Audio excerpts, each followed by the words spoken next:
ایک دن آپ بے چین تھے، بستر پہ آپ تڑپ رہے تھے، بار بار چادر کو اوڑھ رہے تھے اور چادر کو ہٹا رہے تھے، آپ کو چین نہیں تھا۔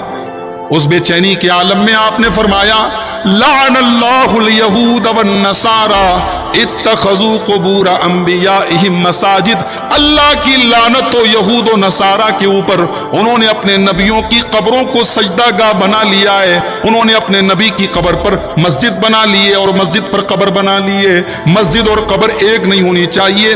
یہود و نصارہ نے یہ لعنت والا کام کیا ہے، اے میری امت کے لوگوں تم یہ کام نہ کرنا۔ میرے بھائیوں، ہم کتنے بدنصیب ہیں، ہم رسول کے امتی ہیں اور رسول کے نام لیوائیں اور رسول کی محبت کا ڈیڈورا پیٹتے ہیں، لیکن رسول نے اپنی زندگی کے آخری ایام میں قبر پرستی کے فتنے سے اپنی امت کو آگاہ کیا، اور آج یہ امت سب سے زیادہ اگر کسی فتنے میں مبتلا ہے تو یہ قبر پرستی کا فتنہ ہے۔ ریلوے کی پٹریوں پر مزاریں ہیں، لائن شہید بابا، کہیں پانی والے بابا، کہیں کیچڑ والے بابا، کہیں پاگل بابا، اتنے بابا ہیں اور اتنے مشکل کشاں ہیں اور اتنی درگاہیں ہیں۔ اللہ کی پناہ ہے میرا نبی اپنے آخری اوقات میں اس بے چینی کے عالم میں اپنی امت کو خبردار کر کے گیا ہے کہ قبر پرستی کے فتنے میں تم مبتلا مت۔ انہی ایام میں بیماری کی تکلیف کے اسی حال میں ایک دن آپ لیٹے ہوئے تھے اور آپ کی زبان سے کچھ الفاظ نکل رہے تھے۔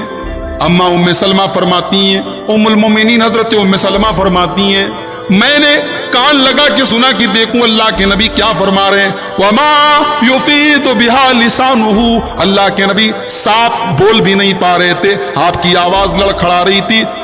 اس عالم میں آپ فرما رہے تھے الصلاۃ الصلاۃ، اے میری امت کے لوگوں نماز کی پابندی کرتے رہنا، نماز کا اہتمام کرتے رہنا، نماز کے معاملے میں لاپرواہی نہ کرنا، نماز کا خیال رکھنا۔ محبت رسول کا دعویٰ ہے، مسجدیں ویران ہیں، فجر کی نماز میں 2-4 لوگ بیچارے پہنچ جاتے ہیں اللہ والے، باقی لوگ خواب خرگوش کے مزے لوٹ رہے ہیں اور سب رسول سے محبت کا دعویٰ کرتے ہیں۔ میرے نبی کو نماز سے کتنی محبت تھی اور نماز کی کتنی فکر تھی۔ جو رسول کا چاہنے والا ہے وہ نماز کو برباد نہیں کر سکتا۔ الصلاۃ الصلاۃ، اپنے آخری وقت میں اللہ کے نبی فرما کے جا رہے ہیں کہ نماز کا خیال رکھو، اور آگے فرماتے ہیں وما ملکت ایمانکم، سماج کا ایک کمزور طبقہ تھا، غلاموں کا طبقہ، بڑا ظلم ہوتا تھا ان کے اوپر، غلاموں کے اوپر، لونڈیوں کے اوپر۔ میرے نبی تو رحمت للعالمین تھے، میرے نبی تو یتیموں، غریبوں اور غلاموں کے ماوا اور مل جاتے۔